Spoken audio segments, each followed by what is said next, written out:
स्वागत है आपका हमारे चैनल योगा एजुकेशन इंडिया में। विद्यार्थियों, आज इस वीडियो के माध्यम से मैं आपको मुंडक उपनिषद में से मुख्य मुख्य पॉइंटों को बताने वाली हूँ, तो ध्यान से समझना और इसको याद भी करना। मुंडक उपनिषद का दूसरा नाम भी है मंत्र उपनिषद, यानी मुंडक उपनिषद का दूसरा नाम मंत्र उपनिषद है। और इसमें हम क्या क्या पढ़ने वाले हैं, या देखें, परा अपरा विद्या, ब्रह्म विद्या की महानता को, स्वार्थ युक्त कर्मों की निरर्थकता, यानी स्वार्थ युक्त यानी सकाम कर्म के अंतर्गत ही है, स्वार्थ युक्त कहें या सकाम कर्म कहें, और तप और गुरु भक्ति, सृष्टि की उत्पत्ति, ध्यान का अंतिम लक्ष्य ब्रह्मानुभूति को समझेंगे। इसमें हम क्या क्या समझने वाले हैं, परा अपरा विद्या, ब्रह्म विद्या की महानता, स्वार्थ युक्त कर्मों की निरर्थकता, तप और गुरु भक्ति, सृष्टि की उत्पत्ति, ध्यान का अंतिम लक्ष्य ब्रह्म अनुभूति। विद्यार्थियों, अगर आप इतना भी याद कर लेंगे ना तो कई क्वेश्चनों का आंसर दे सकेंगे आप। अब चलिए सबसे पहले यह समझते हैं, और यह ध्यान रखना, ये जो इतना है ये तो मुंडक उपनिषद में है ही, लेकिन यह पूरा जो है नेट के सिलेबस में है। नेट के सिलेबस के अनुसार ही मैं वीडियो बना रही हूँ, लेकिन फिर भी योग से रिलेटेड क्वेश्चन आते हैं, वो चाहे डिप्लोमा में हो, बीए, एमए, वाईसीबी आदि सभी में यह वीडियो काम आने वाला है। चलिए समझते हैं, मुंडक उपनिषद कहाँ से संबंधित है, यानी किस वेद से संबंधित है, तो अथर्ववेद से संबंधित है मुंडक उपनिषद है। और अथर्ववेद की सौण की शाखा से संबंधित है यह। और इसमें 3 मुंडक हैं, 3 मुंडक में प्रत्येक में 2-2 खंड हैं, यानी 3 मुंडक हैं और इनमें तथा प्रत्येक में 2-2 खंड हैं, और 64 मंत्र हैं। मुंडक उपनिषद अथर्ववेद से संबंधित है, अथर्ववेद की सौण की शाखा से संबंधित है। 3 मुंडक तथा प्रत्येक में 2-2 खंड हैं और 64 मंत्र हैं। विद्यार्थियों, अब यह मुंडक है ना, मुंडक उपनिषद है, तो मुंडक का अर्थ समझ लें, मन का मुंडन कर अविद्या से मुक्त कराने वाला ज्ञान। मन का मुंडन कर अविद्या से मुक्त कराने वाला ज्ञान। अब इसमें आप पूरा जो है सार समझ सकते हैं, इसमें क्या बताया जाएगा वह मैं अभी आगे बताने वाली हूँ। यानी मन का मुंडन कर अविद्या से मुक्त कराने वाला ज्ञान है, मुंडक का अर्थ है। और ब्रह्म वृद्धि की इच्छा करने वाला, ब्रह्म कौन है, यानी दूसरे शब्दों में इसका अर्थ है, ब्रह्म शब्द का अर्थ वृद्धि की इच्छा करने वाला, और ब्रह्म तो ईश्वर ही है। चलिए अब आगे समझते हैं। ब्रह्म शब्द का उपदेश, ये जो शब्द है इसका उपदेश, यानी ब्रह्म विद्या का उपदेश सबसे पहले ब्रह्मा ने किसको दिया था, यानी क्रमशः किस प्रकार से यह विद्या उत्पन्न हुई थी। तो ब्रह्म शब्द का जो है, यानी ब्रह्म शब्द का उपदेश, यानी ब्रह्म ने सबसे पहले किसको जो है उपदेश दिया था, यानी ब्रह्म ने सबसे पहले अपने ज्येष्ठ पुत्र अथर्वा को दिया था। अथर्वा ने आंगिर को, आंगिर ने सत्यवाह को, सत्यवाह ने अंगिरा को, अंगिरा ने शौनक। तो यह क्रम देख लेना, क्रम ध्यान जरूर रखना। ब्रह्म ने अथर्वा को दिया यह ज्ञान, आंगिर ने अथर्वा ने आंगिर को, आंगिर ने सत्यवाह को, सत्यवाह ने अंगिरा को, और अंगिरा ने शौनक ऋषि को दिया। तो इस प्रकार यह ब्रह्म विद्या हमारे सामने आई है। और ये जो है, और अंगिरा और शौनक ये अथर्ववेद के शौनकीय शाखा से संबंधित ही है। तो इन्होंने ही क्वेश्चन पूछा है, अंगिरा ऋषि से इसमें क्वेश्चन पूछा, उसका आंसर दे रहे हैं, ये ध्यान रखना। अंगिरा ऋषि से शौनक ने क्वेश्चन किया है। एक हिसाब से जैसे आप जानते नहीं कि गुरु शिष्य का है ये उपनिषद, उपनिषद का अर्थ ही यही है। तो इसमें जो आप इसमें समझ सकेंगे, तो ये जो विद्या आई है तो ये अंगिरा और शौनक के माध्यम से आप इसमें समझेंगे, यानी जो संवाद हुआ है, जो क्वेश्चन आंसर निकल कर आया है। अब प्रश्न ये उठता है, शौनक अंगिरा ऋषि के पास आते हैं, कहते हैं, प्रश्न किया उन्होंने कि किसके जान लेने से सब कुछ जान लेता है, यानी किसके जान लेने से सब कुछ जान लेते हैं, यानी ऐसा क्या है जिसके जानने से कुछ शेष बाकी नहीं रहता है। इस क्वेश्चन को इस प्रकार से भी समझ सकते हैं। और यह क्वेश्चन आप नोट कर सकते हैं, किसके जान लेने से सब कुछ जान लेते हैं। ये क्वेश्चन कौन करता है? शौनक ऋषि करते हैं अंगिरा ऋषि से। अब अंगिरा ऋषि आंसर देते हैं कि ब्रह्म या ब्रह्म विद्या को जान लेने से सब कुछ जान लेते हैं। किसके जान लेने से सब कुछ जान लेते हैं? ब्रह्म या ब्रह्म विद्या को जान लेने से सब कुछ जान लेते हैं। अब ब्रह्म की विद्या कितने प्रकार की है? तो 2 प्रकार से बताई गई है। एक है अपरा विद्या, एक है परा विद्या। यह ध्यान रखना, ये इसी तरह क्वेश्चन पूछे जाते हैं। ब्रह्म विद्या कितने प्रकार की है? तो अपरा विद्या और परा विद्या। अपरा विद्या है आध्यात्मिक ज्ञान, परा विद्या है योगिक साधना। और अपरा विद्या के अंतर्गत 4 वेद, 6 वेदांत, कर्म आदि इसके अंतर्गत आते हैं अपरा विद्या के अंतर्गत। यानी यह एक हिसाब से आप शाब्दिक जो है शाब्दिक ज्ञान भी इसको समझ सकते हैं अपरा विद्या को। और परा विद्या को मैं अभी समझाती हूँ, पहले यह समझ लें, ध्यान से समझना। 4 वेद कौन से हैं? ऋग्वेद, यजुर्वेद, सामवेद, अथर्ववेद। ऋग्वेद, यजुर्वेद, सामवेद, अथर्ववेद। और 6 वेदांत शिक्षा, कल्प, व्याकरण, निरुक्त, छंद, ज्योतिष। और 18 प्रकार के इसमें कर्म बताए गए हैं और इन्हें कर्मकांड, रूढ़िवाद आदि भी कहा जाता है। और इसके अंतर्गत ये सब सकाम कर्म होते हैं। जो कर्म होते हैं ये सकाम कर्म होते हैं। और इसके अगर सकाम कर्म रहा इसमें तो ब्रह्म की प्राप्ति नहीं हो सकती है। और यह ज्ञान जो है आदि भौतिक को शाब्दिक रूप में जाना जाता है, जो अपरा विद्या है। और परा विद्या अक्षर ब्रह्म का ज्ञान है। परा विद्या अक्षर ब्रह्म का ज्ञान है। इससे ब्रह्म की प्राप्ति होती है। परा विद्या के द्वारा ब्रह्म की प्राप्ति होती है। यह सुकृत कर्म है, प्रगतिवाद है। योग साधना द्वारा इसमें परमात्मा तक पहुंचा जा सकता है, यानी पहुंच जाता है साधक। तो अपरा विद्या, परा विद्या। अपरा विद्या आध्यात्मिक ज्ञान है, परा विद्या योगिक साधना है। और इसमें शब्द के माध्यम से आप समझ सकते हैं। और यह योग साधना द्वारा परमात्मा तक आप पहुंच सकते हैं। और इसमें 4 वेद और 6 वेदांत और 18 प्रकार के कर्म। और इनके रचयिता जान लें, ऋग्वेद, यजुर्वेद, सामवेद, अथर्ववेद के। ऋग्वेद की अग्नि, यजुर्वेद की वायु, सामवेद के आदित्य, अथर्ववेद के अंगिरा देव हैं, यानी ऋषि। अग्नि, वायु, आदित्य, अंगिरा। तो आपने परा अपरा विद्या समझ लिया।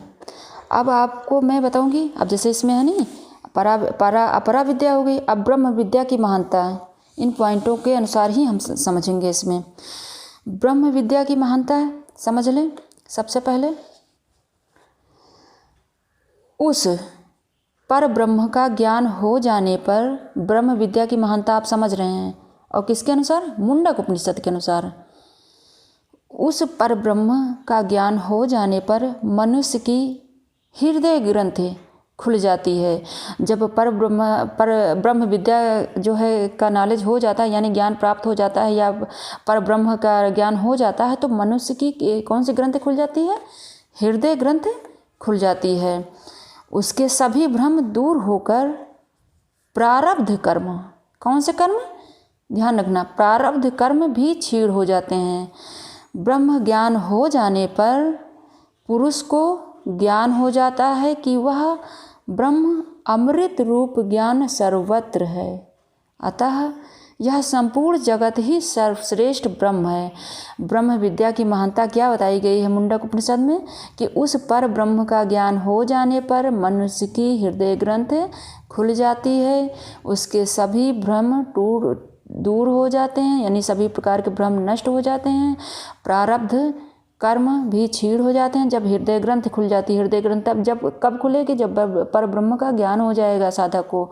और ब्रह्म ज्ञान हो जाने पर पुरुष को ज्ञान हो जाता है कि वह ब्रह्म अमृत रूप ज्ञान सर्वत्र है, अतः यह संपूर्ण जगत ही सर्वश्रेष्ठ ब्रह्म है। अगला पॉइंट देखें, ब्रह्म विद्या से युक्त साधक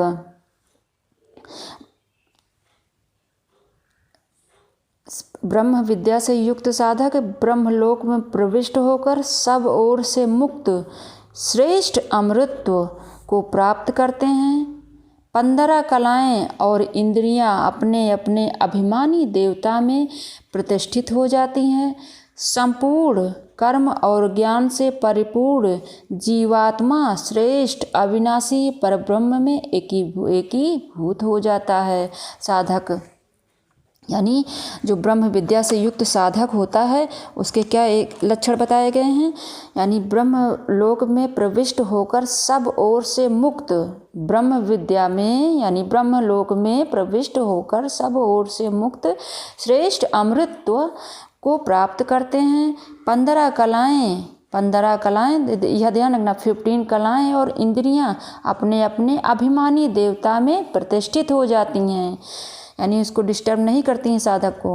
और संपूर्ण कर्म और ज्ञान से परिपूर्ण जीवात्मा श्रेष्ठ अविनाशी परब्रह्म में एकीभूत हो जाता है।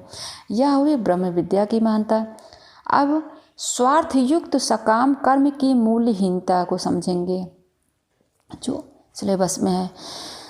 यह क्या है मुंडक उपनिषद के अनुसार, यह समझें, सकाम कर्म का फल क्षीण होने के बाद, सकाम कर्म है ना, इसीलिए तो जो है निष्काम कर्म कहा जाता है। वैदिक कर्म करो और उसके बाद उसमें निष्काम कर्म करो, और सकाम कर्म करेंगे तो देखना क्या होगा।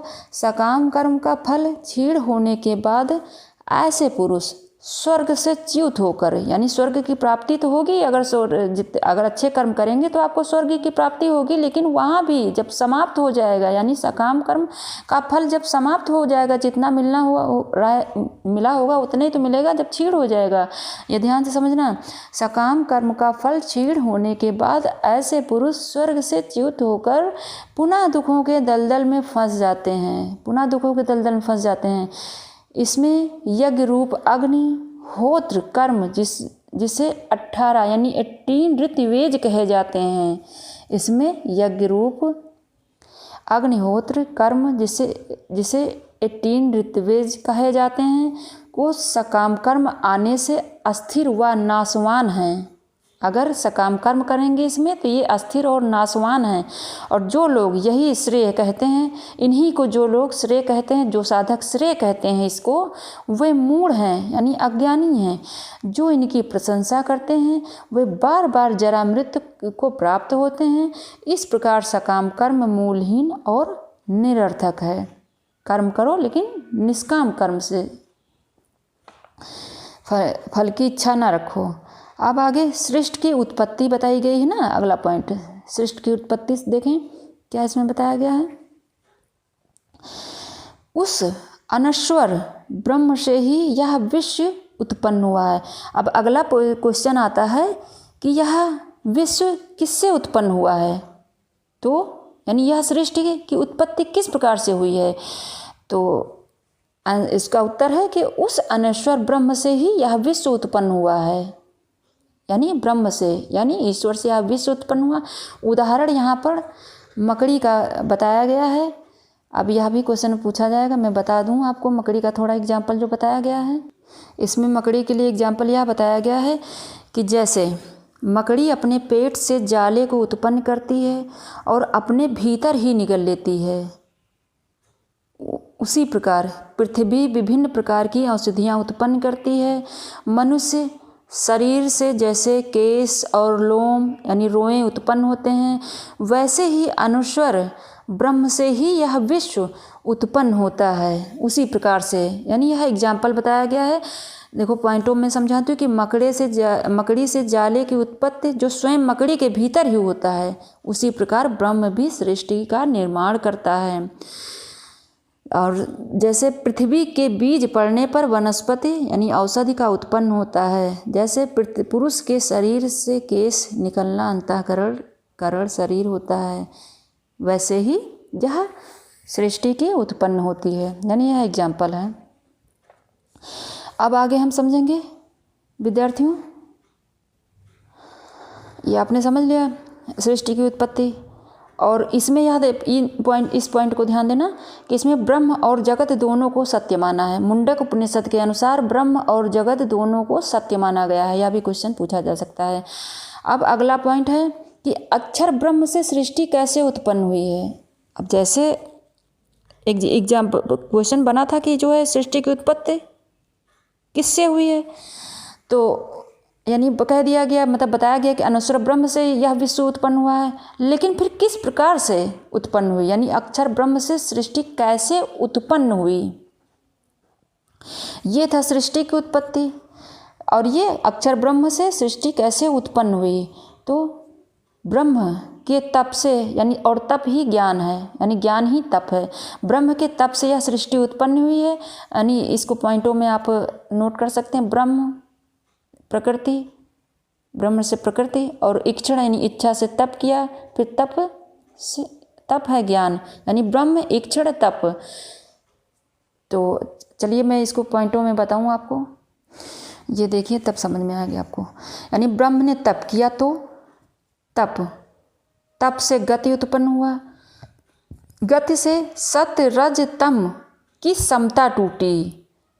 ब्रह्म ने तप किया यानी तप से गति, फिर गति से सत रज तम की समता टूटी, यानी विषमता हुई, यानी हलचल हुआ। फिर महत तत्व की उत्पत्ति हुई, महत तत्व की तब उत्पत्ति हुई। फिर महत तत्व से अन्न अनाज पंच तन्मात्राएं प्लस एक मन यानी सूक्ष्म भूत उत्पन्न हुए। फिर इससे जो है तन्मात्राएं आदि से फिर स्थूल भूत इंद्रियां आदि उत्पन्न हुई। इस प्रकार से सृष्टि की उत्पन्न हुई। यानी जब ब्रह्म ने तप किया तो तप से गति हुई, गति से ये सत रजतम की समता टूटी, उसमें विषमता यानी हलचल हुआ। फिर जो है उससे महत तत्व की उत्पत्ति हुई। फिर अन्न अनाज आदि पांच तन्मात्राएं प्लस एक मन आदि से उत्पन्न हुआ। फिर उससे फिर स्थूलभूत इंद्रियां आदि उत्पन्न हुई। इस तरह से आप समझना, यानी तप, फिर गति, फिर तीनों गुण, और फिर महत, फिर तन्मात्राएं, फिर स्थूलभूत। इस प्रकार सृष्टि उत्पन्न हुई। अब आप यह समझें कि ब्रह्म ज्ञान का लक्ष्य ध्यान के द्वारा, यानी ब्रह्म ध्यान का लक्ष्य पॉइंटों में मैंने अभी बताया था ना कि इसको समझाऊंगी इसमें। तो ब्रह्म ज्ञान का लक्ष्य ध्यान के द्वारा कैसे प्राप्त कर सकते हैं, तो वह ब्रह्म नेत्रों से, वाणी से, इंद्रियों से ग्रहणीय नहीं है। देखना या वह ब्रह्म नेत्रों से, वाणी से, इंद्रियों से ग्रहणीय नहीं है। वह तप अथवा कर्मों से भी ग्रहण नहीं किया जा सकता है। वह तप अथवा कर्मों से भी ग्रहण नहीं किया जा सकता है। ज्ञान प्रसाद से ज्ञानी शुद्ध अंतःकरण वाला होता है, तब वह ध्यान के द्वारा कला रहित परमात्मा को देखता है।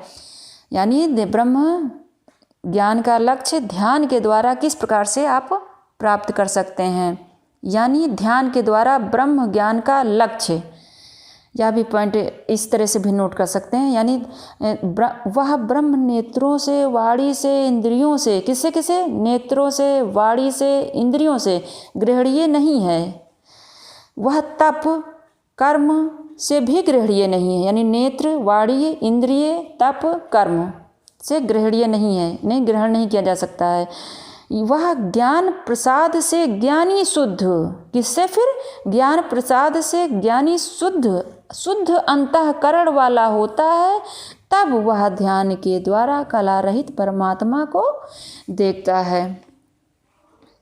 ध्यान के द्वारा आपने समझ लिया। अब अगले पॉइंट को समझते हैं। यानी ब्रह्म यानी ईश्वर प्राप्ति के मार्ग को बताया गया है मुंडक उपनिषद में। तो किस प्रकार से प्रणव ध्वनि द्वारा लक्ष्य को भेदा जा सकता है, किससे? प्रणव ध्वनि द्वारा लक्ष्य को बेधा अथवा भेदन किया जा सकता है, यह बताया गया है। वह किस प्रकार से, यह देख लें। प्रणव और उपनिषद दो प्रकार से बताया गया है, लेकिन यह मुख्य ये समझना, इसमें ये किस प्रकार से बताया गया, ये 3 पॉइंटों को बताया गया। प्रणव, जीवात्मा अथवा आत्मा, लक्ष्य। प्रणव, जीवात्मा, लक्ष्य। तो प्रणव इसमें क्या बताया गया, धनुष, जीवात्मा बाण है, लक्ष्य ब्रह्म है। यानी लक्ष्य किसको बनाएंगे, ब्रह्म को ही तो बनाएंगे। और प्रणव ध्वनि द्वारा लक्ष्य को भेदा जा सकता है। इसमें प्रणव है धनुष, जीवात्मा है बाण और लक्ष्य है ब्रह्म। अब उपनिषद में भी के हिसाब से समझ लें कि उपनिषद है, इसमें धनुष। अगर यह पूछा जाएगा तो यह क्रम पूछा जाएगा तब भी आप सही मानना, नहीं यह तो आपने कई बार पढ़ रखा होगा लेकिन ये नहीं ध्यान रहा होगा आपको। यानी उपनिषद, उपासना, लक्ष्य। तो उपनिषद धनुष है, उपासना बाण है, लक्ष्य ब्रह्म है। यह क्रम ध्यान रखना, यह क्रम भी ध्यान रखना। यानी प्रणव धनुष है, जीवात्मा बाण है, लक्ष्य ब्रह्म है। और नेक्स्ट उपनिषद उपनिषद धनुष है, उपासना बाण है, लक्ष्य ब्रह्म है। लेकिन अब किसको नहीं प्राप्त होगा, तो जैसे कि आप सभी जानते ही होंगे, लेकिन थोड़ा समझ लें कि बलहीन, प्रयोजनहीनता, वैराग्य विहीन को नहीं प्राप्त वे साधक नहीं प्राप्त कर सकते हैं जिनके अंदर, जैसे पतंजलि ऋषि ने भी कहा है, श्रद्धा भाव होनी चाहिए, निरंतरता होनी चाहिए लक्ष्य को प्राप्त करने के लिए। उसी प्रकार इसमें भी बताया गया कि ब्रह्म को वह नहीं प्राप्त कर सकता है जो बलहीन हो, प्रयोजनहीन हो, वैराग्य विहीन हो, वह नहीं प्राप्त कर सकता है ब्रह्म को। अब इसी में मुंडक उपनिषद में विराट पुरुष के शरीर बताया गया है। यानी विराट पुरुष मानी शरीर, यह देख लें। यानी 7 प्रकार क्या बताया गया है, यह जो है आपको मैच करने के लिए आ सकता है। यानी शरीर विराट पुरुष है, शरीर विराट पुरुष है, ब्रह्मा का विराट रूप शरीर है, ब्रह्म का विराट रूप शरीर है, जिसमें मूर्धा, आँखें, स्रोत, वाणी, प्राण, हृदय, पाँव। तो मूर्धा है अग्नि, आँखें हैं सूर्य चंद्र, स्रोत हैं दिशाएं, वाणी है वेद, प्राण है वायु, हृदय है विश्व, पाँव है पृथ्वी। ये ध्यान रखना। विराट पुरुष यानी विराट शरीर, यानी जो ब्रह्म है शरीर के अंदर, वो क्या क्या है, तो मूर्धा, आँखें, स्रोत, वाणी, प्राण, हृदय, पाँव। मूर्धा अग्नि, आँखें सूर्य और चंद्र, स्रोत दिशाएं, वाणी वेद, प्राण वायु, हृदय विश्व, पाँव पृथ्वी। अब इसमें मुंडक उपनिषद में 7 प्राण बताए गए हैं, वह देख लें कौन से हैं, नहीं कन्फ्यूज हो जाए कहीं। आँख, 2 कान, 2 नासिका छिद्र और मुख। तो ये 2 2 2 6 1 7, यानी ये 7 प्राण, आँख, कान, नासिका, मुख। 7 लोक इसमें बताया गया है। वे कौन कौन से हैं, पृथ्वी लोक, वायु, अंतरिक्ष, आदित्य, चंद्रमा, नक्षत्र, ब्रह्मलोक। और इसी में विराट पुरुष से 3 इसमें यह बताया गया है, यानी मुंडक उपनिषद में, कि विराट पुरुष से 3 ही वेद उत्पन्न हुआ है, ऋग्वेद, यजुर्वेद, सामवेद। यह पॉइंटों में आप नोट कर सकते हैं, पूछा जा सकता है कि विराट पुरुष से 3 ही वेद उत्पन्न हुआ, ऋग्वेद, यजुर्वेद, सामवेद। और 3 उच्च जीव हैं, वे कौन कौन से हैं, तो वे हैं जीव देव, सार्स यानी साध्य, मनुष्य। 3 उच्च जीव हैं। और 7 प्रकार के यज्ञ व अग्नियाँ बताई गई हैं इसमें मुंडक उपनिषद में। और क्रम 2 प्रकार, जैसे सुकृत और सकाम, यानी सकाम भौतिक के अंतर्गत और सुकृत पराविद्या के अंतर्गत, जैसा मैंने अभी आगे ही आपको बताया है। और 18 क्रम तो अलग से वो बताए गए हैं, लेकिन ये सुकृत सकाम को समझ लेना। और ये 7 प्रकार के यज्ञ व अग्नियाँ बताई गई हैं इसमें। और ये जो 3 उच्च जीव बताए गए, इनके विषय में थोड़ा मैं समझा दूँ।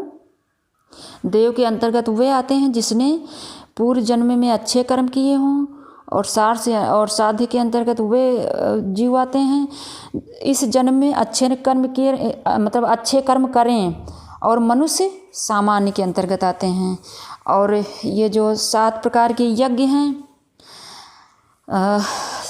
हैं जैसे दर्श, प्रौढ़मास, चतुर्मास, यष्ट, अतिथि यज्ञ, पूजा, आग्रहण, आहुति, वैश्य, देव, 9 अन्येष्टि, और ये जो अग्नियाँ काली, कराली, मनाजुआ, शूद्रुम, वर्णा, स्फुलिंगिनी, विष, रुचि, सुलोहता, ये अग्नियाँ हो गई।